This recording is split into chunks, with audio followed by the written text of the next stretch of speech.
देखिए last class में हमने जब एनर्जी ई का मान क्या है ग्रेटर देन वी जीरो, मतलब जो आपने पोटेंशियल स्टेप दिया है, ठीक है। इस पोटेंशियल स्टेप के अंदर पोटेंशियल जो है वो v किसके बराबर v नॉट के बराबर, और यहाँ पर पोटेंशियल का मान क्या है v इक्वल टू 0, और टोटल जो पार्टिकल यहाँ से लेफ्ट हैंड साइड से इसके ऊपर इंसिडेंट हो रहा है उसकी एनर्जी जो है वो क्या है ग्रेटर देन है v जीरो से, ठीक है। तो उस कंडीशन में हमें ये पता करना है कि जो कितने कण, जब पारगमित होने वाले कण है या पारगमित होने वाली ऊर्जा है, टोटल कण पारगमित होंगे या टोटल कण परावर्तित होंगे उसके बारे में, मतलब इस पोटेंशियल स्टेप से रिफ्लेक्ट बैक होंगे या इस पोटेंशियल स्टेप से ऊपर की तरफ बहुत पार होकर चले जाएंगे या फिर इसको पार करके आगे की तरफ बढ़ जाएंगे, मतलब पार्टिकल की गति कैसी होगी, मतलब कुल कण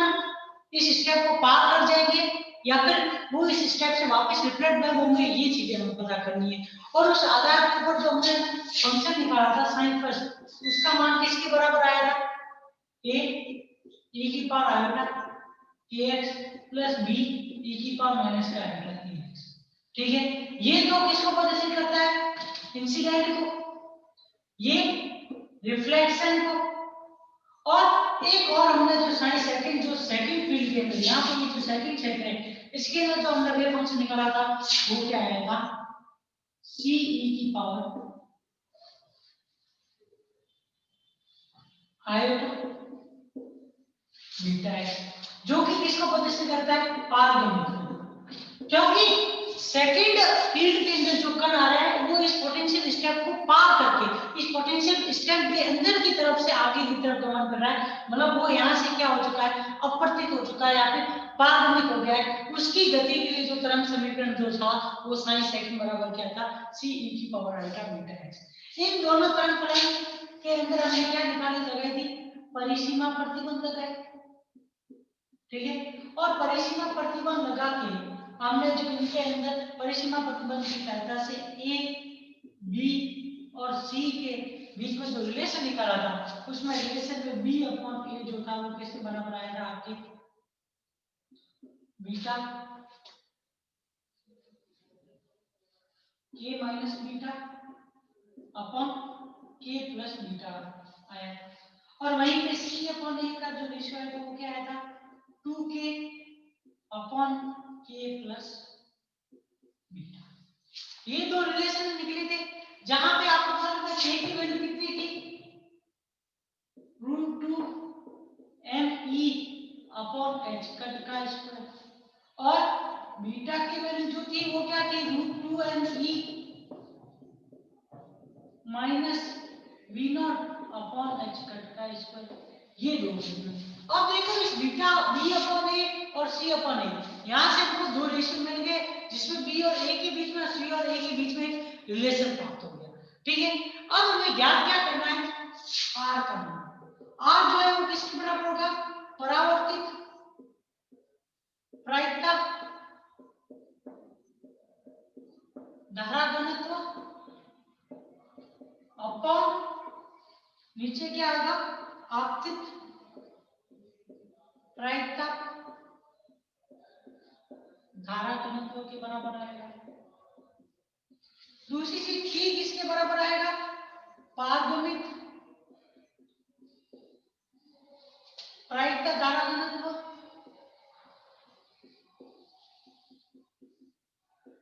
अपॉन नीचे वापस क्या आ जाएगा आपतित प्रायिकता धारा घनत्व के बराबर आ जाएगा, ठीक है। और इन दोनों का जो रेशियो है उसको आप इस प्रकार से लिखोगे G R vector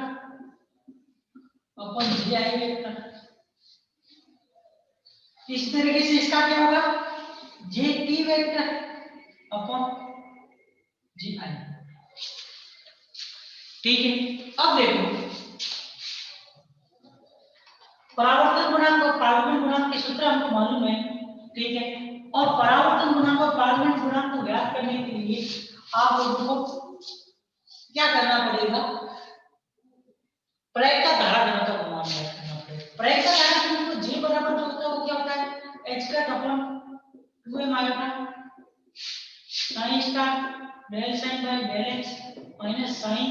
del sine star by del x के बराबर होता है। ठीक, ये फॉर्मूला होता है। ठीक है, अब देखो ये फॉर्मूला होता है। अब हमें ज्ञात करना पड़ेगा कौन से तरंग के लिए, एक तो आपतित तरंग फलन के लिए। तो आपतित तरंग जो होगी वो साइन आई बराबर क्या होगी आपकी ए ई की पावर आयोटा kx के रूप में लिखी जाएगी साइन इंसिडेंट। क्योंकि आप देखोगे पहले क्षेत्र के अंदर ही तरंग का किसी भी पार्टिकल का इंसिडेंट होगा और वो पहले क्षेत्र में गति करते हुए किसी तरंग फलन को शो करेगा, तो उस कंडीशन में उसके इंसिडेंट के लिए जो वेव फंक्शन होगा वो पॉजिटिव एक्स डायरेक्शन में क्या होगा a e की पावर आयोटा kx। और जब इसको सॉल्व करेंगे इस वाले फॉर्मूले में रख के तो ji जो होगा वो आपके इसके बराबर आ जाएगा h k upon mod of a square. इसको आप क्या लिख सकते हो v mod of a square भी लिख सकते हैं। ये आ गया। ठीक है, इसी तरीके से परावर्तित तरंग के लिए अगर परावर्तित होने वाले कण के लिए साइन r बराबर क्या होगा आपकी v e की पावर आया माइनस का आएगा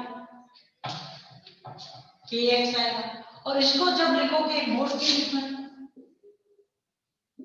jr तो ये किसके बराबर आ जाएगा h cut k upon m mode of v square. इसका क्या आएगा v mode of v square आएगा। अब तीसरी कौन सी तरंग है पारगम्य तरंग। अब आप देखो जो इसके अंदर पावर के अंदर एक्सपोनेंशियल के अंदर कांस्टेंट लिख रहे हैं हम k लिख रहे हैं तो यहाँ पे मल्टीप्लिकेशन में k आएगा। अगर इसी तरीके से हम यहाँ पे बीटा आ जाए जैसे कि पारगम्य तरंग का फलन जो है वो क्या है वो साइन t बराबर आपके जो है वो क्या है c e की पावर आएगा बीटा है। तो यहाँ पे k की जगह पे क्या आएगा आप लोगों के jr jt के अंदर या तो पारगम्य प्रायिकता धारा घनत्व के अंदर jt बराबर h cut beta upon m mode of c। ठीक है, टोटल आप लोगों को यहाँ से समीकरण नंबर 12 13 तक आपने पढ़ लिया था। 13 के बाद में ये 14 ये 15 ये 16 ये 17 और ये क्या होगी 18। ठीक है, अब आपको क्या करना है 14 15 इक्वेशन के अंदर आपको किस किस का यूज करना पड़ेगा 16 17 और 18 का यूज करके क्या करना पड़ेगा आगे r वेक्टर का मान और किस किस का मान निकालना पड़ेगा इस 3 वेक्टर का टोटल क्या मान आएगा वो निकालना पड़ेगा। तो सबसे पहले क्या करते हैं इक्वेशन नंबर 14 में इक्वेशन नंबर 16 और 17 से मान रखने 16 और 17 से जब मान रखेंगे तो यहाँ पे r बराबर आपके क्या आ जाएगा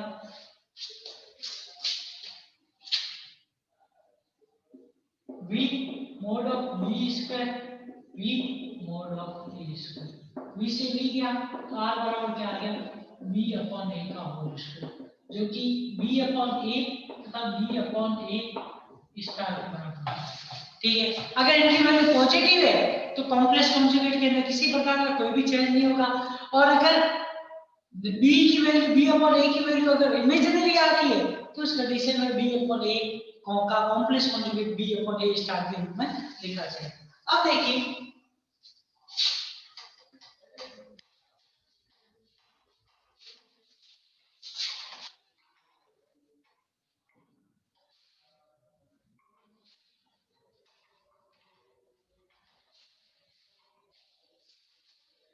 equation number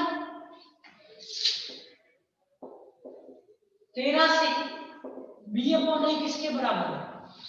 k minus beta upon k plus beta. Imaginary नहीं ये एक रियल वैल्यू है। ये कैसी वैल्यू है एक रियल वैल्यू है। अगर रियल वैल्यू है तो b upon mod of a star भी किसके बराबर होगा दोनों ही क्या होगी, b upon mod of a star b एक दूसरे के बराबर होंगे। तो अब r का मान क्या आएगा, r बराबर k minus beta upon k plus beta का होल स्क्वायर बराबर आप क्या लिख सकते हो 1 माइनस बीटा अपॉन k का whole square upon 1 plus beta upon k का होल स्क्वायर। अब r के अंदर आप किसका k बराबर लिख दो √2m e upon h cut का स्क्वायर मान रखो और बीटा बराबर क्या रखो 2m e minus v naught upon h cut square मान रखो। तो देखिए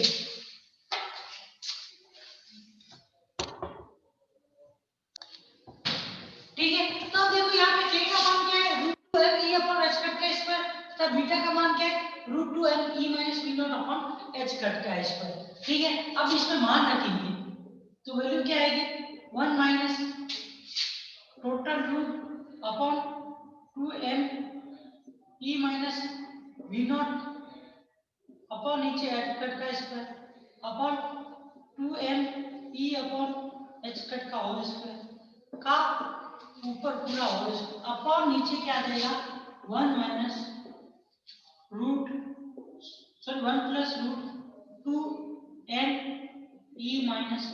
v naught upon mod h cut का square upon 2m e upon h cut का स्क्वायर। h कट के स्क्वायर से h कट का स्क्वायर गया 2m से 2m गया। ठीक है, तो ये इक्वेशन हम आगे चेंज होगी किस प्रकार से प्राप्त होगी आप इसको 1 minus root e minus v naught upon e का whole square upon 1 plus root e plus v naught upon e का होल स्क्वायर इसी के क्या आ जाएगा 1 minus root v naught sorry 1 minus root 1 minus v naught upon e का whole square upon 1 minus root sorry 1 plus 1 minus v naught upon e का whole square. अब देखो तो यहाँ से ये r का मान जो है वो क्या आ जाएगा, अगर आपको अलग से ये इक्वेशन लिखोगे तो r बराबर हमें जो प्राप्त होगी वो क्या होगी कोष्टक में 1 minus root 1 minus v naught upon mod of e upon 1 plus root 1 minus v naught upon e का होल स्क्वायर। इसको नंबर क्या लगा देंगे हम 18 पे। अब इस 19 नंबर इक्वेशन में आप देखो जब एनर्जी किसके बराबर है एनर्जी E का मान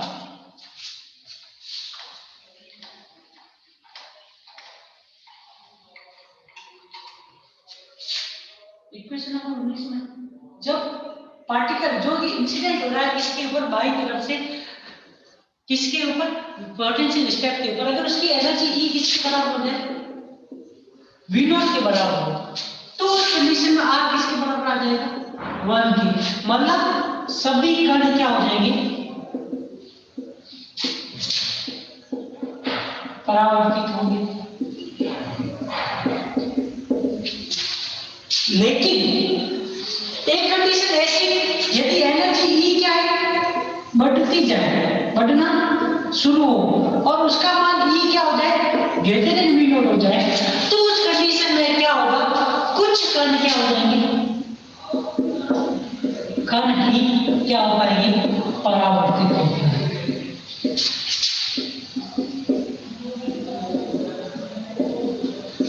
ये किसके द्वारा ये बताया जाता है क्वांटम मैकेनिक्स में बोला जाता है, लेकिन क्लासिकल मैकेनिक्स के रूप में या तेजस्वी भौतिकी के अनुसार आप क्या कहोगे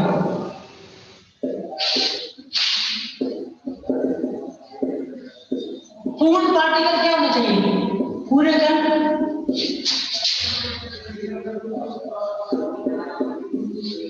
कण पारगम्य होने चाहिए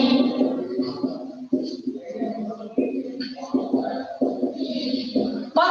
ऐसा नहीं होगा ये आपको ध्यान रखना है। क्वांटम मैकेनिकली आप ये कह सकते हो कि पूरे पार्टिकल पारगम्य नहीं होंगे क्यों क्योंकि कुछ ना कुछ यहाँ से r का मान भी आपको मिलेगा पर जब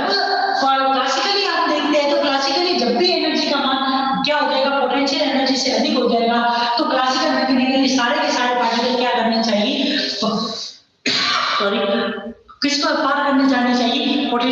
स्टेप को। तो इस वजह से कहते हैं कि जो क्वांटम मैकेनिकली ये जो कंडीशन होती है उसका क्या करती है, क्लासिकल मैकेनिक्स के रूप में विरोध करती है। मतलब क्लासिकल मैकेनिक्स के द्वारा जो E greater then B zero की थ्योरी होती है उसके तुलना में क्वांटम मैकेनिक्स उसका क्या करती है, विरोध करती है। क्वांटम मैकेनिक्स के अनुसार जो ये इक्वेशन दी जाती है परावर्तन गुणांक की, उसके अंदर कुछ ना कुछ वैल्यू हमें प्राप्त होगी जब भी एनर्जी क्या हो greater than low V naught के, उस कंडीशन में कुछ ना कुछ वैल्यू प्राप्त होगी और कुछ ना कुछ पार्टिकल क्या होंगे, पार लिमिट होंगे। लेकिन कंडीशन क्या होगी, E is very very greater than V not हो जाए तो क्या होगा, V नॉट अपॉन E क्या हो जाएगा, नेग्लिजिबल, या फिर लगभग आप किसके बराबर भी कह सकते हो, नगण्य कह सकते हो। तो उस कंडीशन में R का मान जो है किसके बराबर आ जाएगा, 0 के, और T का मान क्या हो जाएगा 1, और पार्टिकल क्या हो जाएंगे, सारे पार्टिकल क्या हो जाएंगे, पारगमन, संपूर्ण कण क्या हो जाएंगे, पारगमन। ये आपको ध्यान रखना है। कौन सी कंडीशन, जब एनर्जी क्या हो, इंसिडेंट होने वाले पार्टिकल की एनर्जी क्या हो, बहुत ही ज्यादा हो, इससे पोटेंशियल स्टेट की पोटेंशियल एनर्जी है, तो ही उस कंडीशन के अंदर R का मान क्या हो सकता है, 0 हो सकता है। अदरवाइज क्या होगा, कुछ ना कुछ कण क्या होंगे, परावर्तित भी होंगे, सारे के सारे कण पारगमित नहीं होंगे। अब हमें यहाँ से ये कंडीशन तो पता चल गई कि R कौन सी कंडीशन में 0 होगा, लेकिन उसके लिए हमें सबसे पहले किसका मान भी मालूम होना चाहिए, पारगमन गुणांक का मान भी मालूम होना चाहिए। तो देखो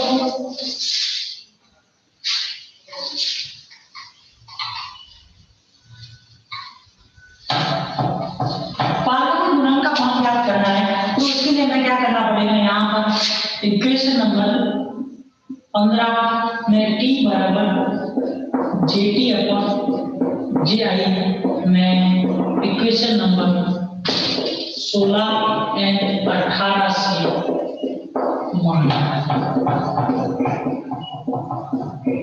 जब इक्वेशन नंबर 16 और 18 से मान रखेंगे तो यहाँ से T बराबर आपके क्या आएगा, h cut beta upon m, h cut k upon m, उस टाइम में क्या आएगा c अपॉन 1। यहाँ से h कट m से h कट m कट गया तो T बराबर क्या आ जाएगा, beta upon k b upon a, sorry c upon a और c अपॉन a का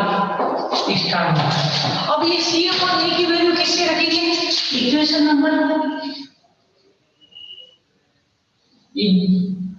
12 से c अपॉन a का मान रखने,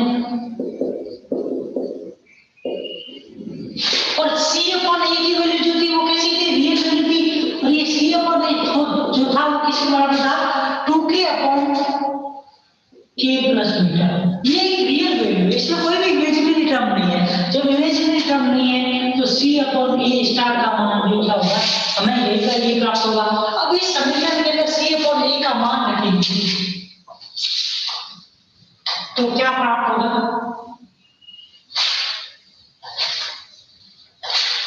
c अपॉन से t बराबर beta upon k into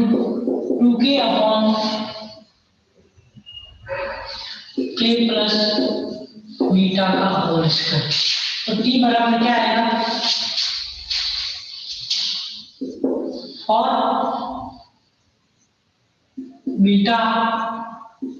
k का स्क्वायर अपॉन k स्क्वायर कोष्टक 1 प्लस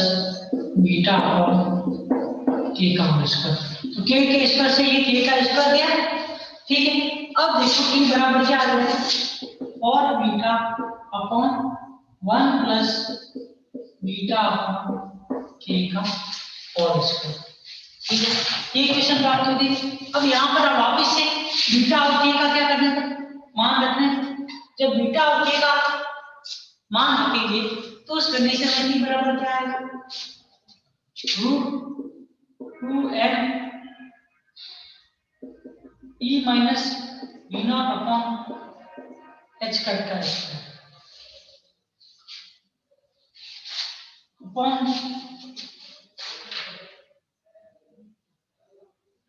तो यहाँ पे एक k और आएगा, k क्यूब हो जाएगा इसके लिए, यहाँ पे नीचे k भी आएगा क्योंकि k तो एक पहले से ही है, और ये अंदर क्वेश्चन में क्या है, k प्लस बीटा का होल स्क्वायर है। तो इस वजह से यहाँ पे के स्क्वायर को अगर आप बाहर कॉमन भी लोगे तो नीचे मल्टीप्लाई में क्या जाएगा, के क्यूब आएगा, और के स्क्वायर से के कट जाएगा, तो यहाँ पे फिर भी क्या आएगा, एक के तो बच ही जाएगा। ये आपको इसके अंदर ध्यान रखना है, ठीक है। तो नीचे और क्या आएगा, 2m e upon h cut का स्क्वायर, क्वेश्चन में क्या देगा, 1 plus 2m e minus v naught upon h cut का square upon 2m e upon h cut का स्क्वायर। h कट के स्क्वायर से h कट का स्क्वायर, 2m से 2m, ठीक है। यहाँ पे भी 2m से 2m कटेगा, h कट के स्क्वायर से h कट का स्क्वायर कटेगा, तो इक्वेशन जो आएगी t की वो क्या आएगी, t बराबर आपका आएगा रूट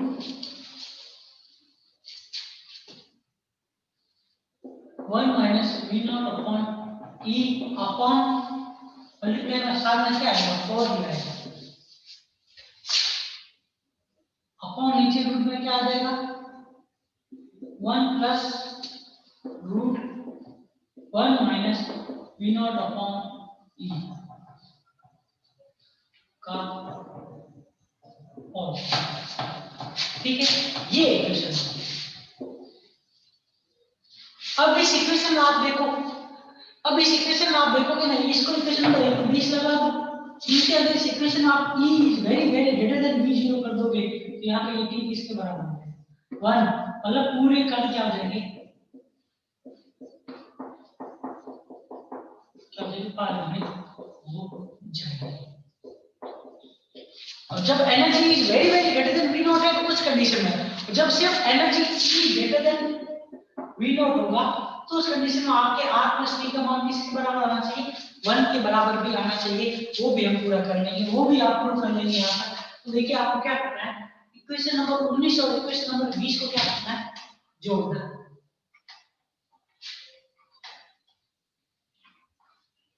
तो equation number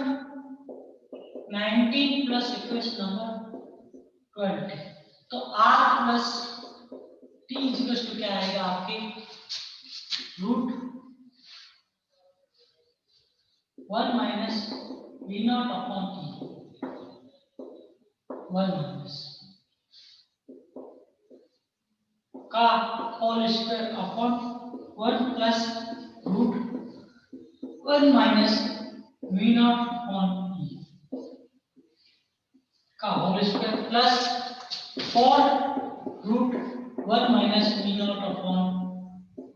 e upon root, question में क्या आ जाएगा, 1 plus root 1 minus v naught upon e का होल स्क्वायर। अब आप यहाँ पे देखोगे ना, नीचे वाले क्रम क्या है, समान है, यहाँ पे ये r प्लस t किसके बराबर आएगा, 1 minus root 1 minus v naught upon mod of e का होल स्क्वायर प्लस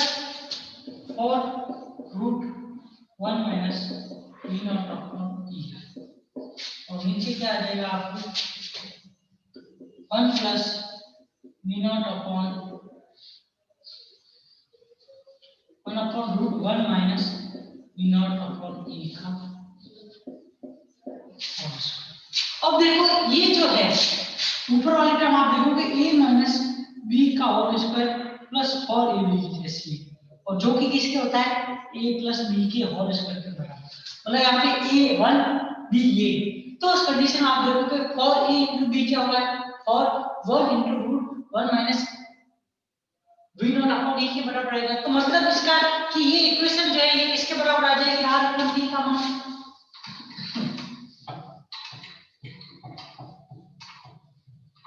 ये r प्लस t का मान जो है वो क्या आ जाएगा आपके 1 plus root 1 minus v naught upon mod of e root of e का whole square upon 1 plus root 1 minus v naught upon e का होल स्क्वायर, मतलब r प्लस t का मान क्या होगा 1, कौन सी कंडीशन में e ग्रेटर देन, मतलब कुछ पार्टिकल इसमें परावर्तित भी होंगे और कुछ पार्टिकल इसमें क्या होंगे, पास नेगेटिव होंगे, एनर्जी क्या होगी, very very greater than V not होगी, तो R का मान क्या हो जाएगा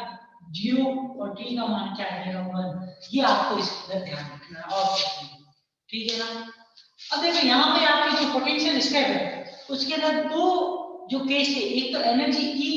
लेस देन V नॉट और एक energy E greater than V naught. इन दोनों ही कंडीशन के अंदर जो परावर्तन गुणांक और पारगमन गुणांक ज्ञात करना है वो कंप्लीट हो चुका है। और एक चीज आपको ये ध्यान रखनी है कि जो 7.5 नंबर का क्वेश्चन पूछा जाता है वो ज्यादातर या तो पोटेंशियल स्टेप से पूछा जाता है या फिर जो आपके विभव सीडी हमने पढ़ी थी, सो विभव सीडी नहीं, हमने वन डायमेंशनल बॉक्स पढ़ा था उसके अंदर, और दोनों इन दोनों टॉपिक से सबसे ज्यादा क्वेश्चन पूछा जाता है। क्योंकि आप देखोगे इन दोनों ही पार्ट टॉपिक के अंदर क्या ज्यादातर चीजें कवर हो जाती है। एक तो पारगमन गुणांक और परावर्तन गुणांक कवर हो रहा है, साथ ही साथ में जो आपकी एनर्जी ज्ञात करने वाला फॉर्मूला होता है जिसके अंदर आप वन डायमेंशनल बॉक्स पढ़ते हो उसमें भी वो भी टर्म आ जाती है। तो आप लोगों को ये दो टॉपिक तो सबसे ज्यादा याद करने ही पड़ेंगे, समझने ही पड़ेंगे, ठीक है ना। अब इसके बाद में शायद एक टॉपिक और इस यूनिट के अंदर 3rd यूनिट में बचा है, एक या दो टॉपिक होंगे जिसमें शायद एक तो यार आपके अगर वर्गाकार पोटेंशियल बॉक्स आपके पोटेंशियल आपके सिलेबस में होगा तो ठीक है, नहीं तो फिर एक आयताकार सीडी आप लोगों की बच चुकी है, वो कंप्लीट होने के बाद में ये यूनिट क्या हो जाएगी, पूरी हो जाएगी। मतलब कुल मिलाकर आप देखो तो 2 से 3 दिन की ही आपके क्या है ये 3rd यूनिट बाकी है। उसके बाद हम एक नया जो बुक है आपकी स्टैटिकल फिजिक्स वो स्टार्ट करेंगे, तो 3 दिन का ही है। इसके बाद में ये क्वांटम मैकेनिक्स जो है वो कंप्लीट हो जाएगी और इसके बाद में स्पेक्ट्रोस्कोपी बचती है जो कि हम जैसे ही स्टैटिस्टिकल की 3 यूनिट पूरी होगी उसके बाद हम क्या करेंगे इसके आगे की 2 यूनिट भी पढ़ लेंगे।